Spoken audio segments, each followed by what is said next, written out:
Bonjour à tous, le début du mois a été marqué par un nouveau Nintendo Direct, dans lequel on n'a pas eu grande information, mais on a eu deux bonnes annonces sur Smash Bros.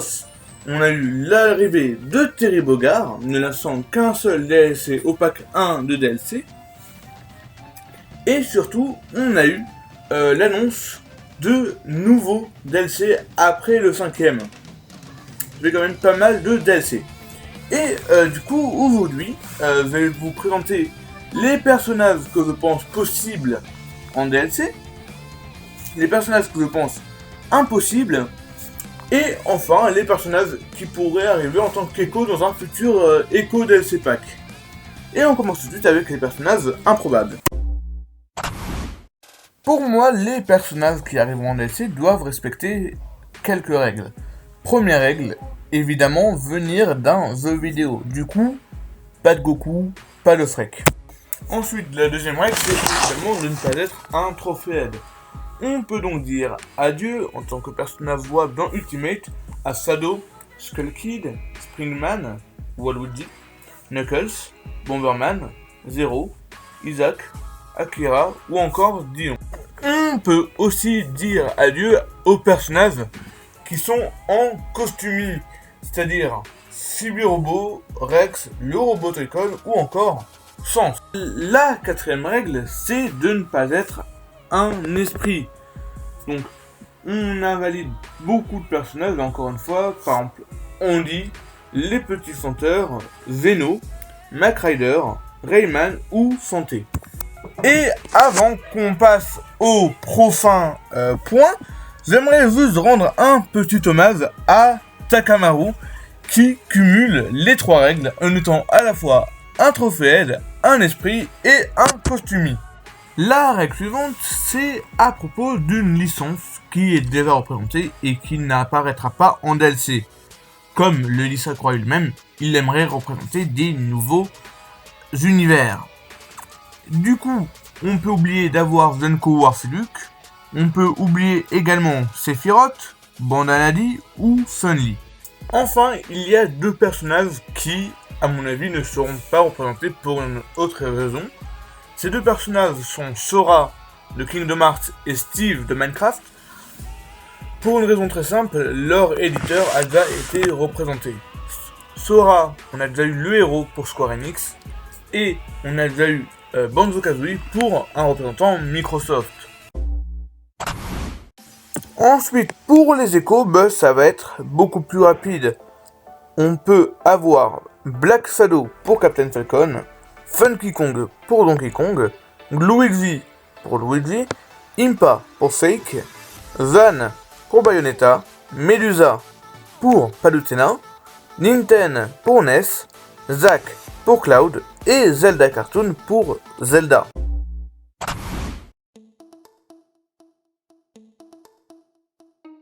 J'avoue qu'on commence pas par le plus évident.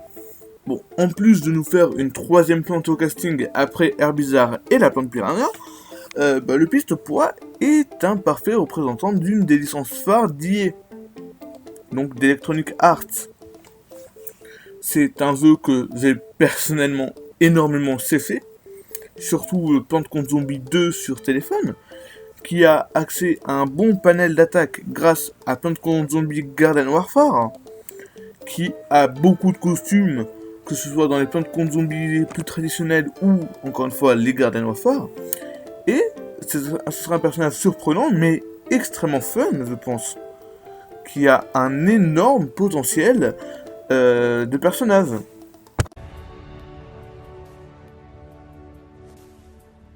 Donc ensuite nous avons Tracer, qui est déjà un peu la mascotte de Blizzard, et surtout de la licence Overwatch, de son vrai nom Lena Hoxton.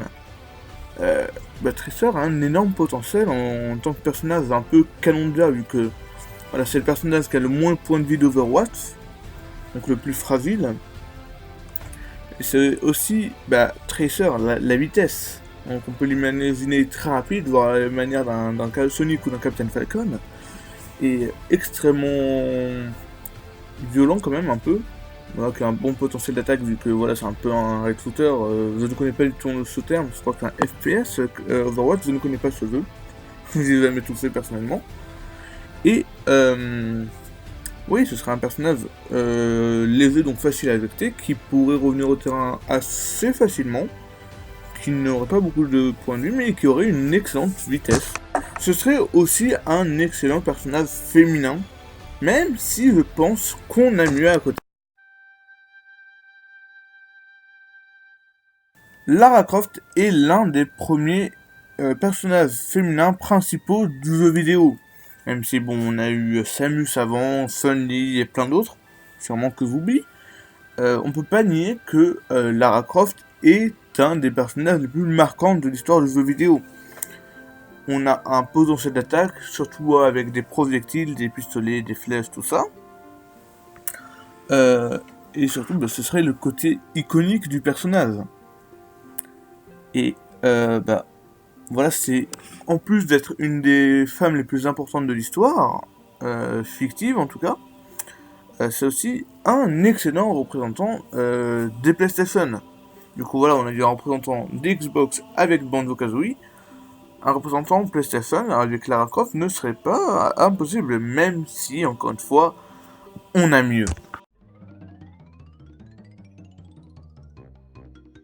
Pour moi, Crash Bandicoot, c'est la triade des jeux vidéo avec Mario et Sonic. On représente chacun une console ou en tout cas une grande période des jeux vidéo. Un grand éditeur des années 90, même si bon, Nintendo c'était avant Mario, surtout des années 80. Mais voilà quand même. Je vous avoue que je ne connais pas du tout l'univers Crash Bandicoot, je suis pas du tout familier. Mais ça reste un personnage important pour l'histoire. Et voilà, on a eu Crash Bandicoot Insane Trilogy qui est arrivé sur Switch, du coup, c'est pas impossible. Et voilà, c'est encore une fois un personnage iconique de l'histoire de jeux vidéo, ça m'étonne même qu'il soit pas arrivé avant dans Smash. Et bah voilà, c'est un personnage qui est bien fun, qui peut avoir un bon potentiel, même si encore une fois, on ne connaît pas assez l'univers. Et c'est un personnage tout simplement très très iconique. Même si pour moi, un autre représentant PlayStation n'est pas impossible. Donc je vois déjà certains d'entre vous me dire que ce n'est pas une exclusivité PlayStation, Resident Evil. Je le sais, mais il me fallait une transition. Et j'en vois d'autres me demander pourquoi Claire plutôt que Léon. Parce que je préfère Claire à Léon, tout simplement. Voilà, on peut évidemment envisager des costumes en mode Olimar Alf, donc Léon ou Claire. Alors, encore une fois, je n'ai jamais touché à un seul Resident Evil parce que ce n'est pas mon genre de jeu. Je n'aime pas du tout les jeux d'horreur, je préfère clairement RPG, jeux de plateau, jeux d'aventure, les platformers, tout ça. Mais je ne peux pas passer outre le fait que Resident Evil reste une saga extrêmement marquante historiquement dans le jeu vidéo. C'est une licence phare de Capcom et ce sont tous d'excellents jeux. Même si au niveau des jeux d'horreur, un autre concurrent se démarque. Autre jeu d'horreur, autre licence phare de Capcom, Devil May Cry a pour moi légèrement plus sa place que Resident Evil, vu que Dante est un peu plus fantastique que Claire, qui est vraiment un personnage terre à terre qui se retrouve propulsé dans des zombies. Dante n'est pas humain. Alors, de ce que j'ai compris, vu que vous avez encore une fois pas tout fait au vœu. Mais de ce que je me suis renseigné, Dante n'est pas humain et il est fortement possible que je dise des bêtises. N'empêche que, encore une fois de ce que j'ai vu, il pourrait avoir un grand potentiel dans Smash, en plus d'être extrêmement demandé. C'est un badass qui tue sans hésiter, mais, encore une fois, voilà, transition habituelle, je pense qu'on a plus badass que lui à côté. Travis Townsend est le héros de la série No More Heroes. Et vous voyez à l'écran avec les images que j'ai sûrement mis que c'est un badass. Il est extrêmement classe, il a une épée, donc bon, les gens vont se plaindre, mais quand on rajoute pas un épéiste comme Eteri, on n'est pas content, quand on rajoute des épéistes, on n'est pas content non plus. Donc voilà. Donc il a des attaques sympas, et on peut voir utiliser la moto à la manière d'un Wario par exemple. Et surtout, ça fait un représentant Ubisoft. Même si bon, encore une fois, vous connaissez la chanson, il y a une série d'Ubisoft qui mérite plus sa place. Pour moi, la licence qui mérite le plus sa place dans Smash en tant que licence Ubisoft n'est pas Rayman, vu que bon, vous ai dit plutôt que c'était un esprit, mais Assassin's Creed. Parce que déjà, c'est une série qui est très populaire absolument partout, alors que Rayman n'est pas populaire au Japon, même si je ne sais pas si Assassin's Creed est vraiment plus populaire au Japon, mais je pense quand même. C'est une licence qui est vraiment marquante. Par exemple, on a eu un film Assassin's Creed. Et je pense que Altair, c'est le premier assassin, du coup, c'est celui qui mérite le plus sa place. Même si on pourrait mettre celui d'Origins, d'Odyssey, de Black Flag, bon, c'est un personnage assez vénère quand même, mais voilà, il y a plus vénère.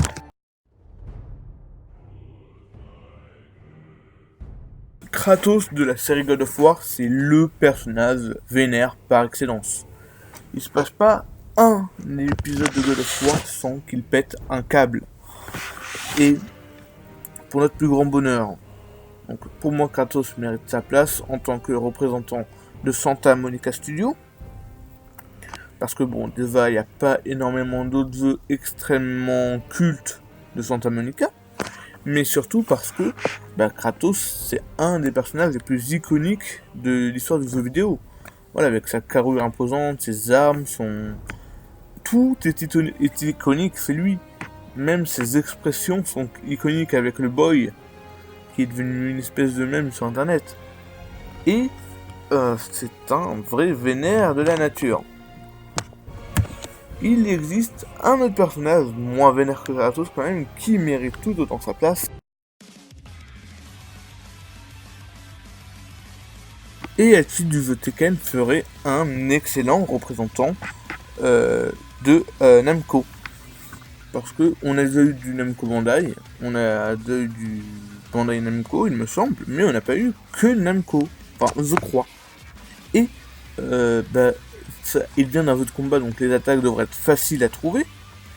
Et Tekken, c'est une des licences les plus cultes du jeu de combat. J'aimerais juste faire d'ailleurs une petite mention honorable à deux petites mentions honorables. Ce sont Scorpion de Mortal Kombat ou Sub-Zero comme vous voulez. Et bon, rien à voir, là, vraiment je pense comme ça, c'est le Dovahkiin de Skyrim, voilà. Et il est temps de laisser un peu place à la réflexion. Professeur Layton, c'est la saga d'énigmes. Tu ne peux pas passer à côté de Layton si tu es fan un peu de jeux d'énigmes. Le personnage est extrêmement charismatique. Il ne se passe pas un moment dans le jeu où tu te dis Layton, tu es bête, tu ne réfléchis pas, c'est l'intelligence incarnée Layton. Il peut avoir un peu tendanciel, il y a des gens sur internet qui ont fait des move pools un peu, je parle comme un joueur de Pokémon, c'est incroyable, de Layton. Et franchement, j'adorais, parce que pour moi, Layton est le personnage qui mérite le plus sa place dans Smash Bros. Objection!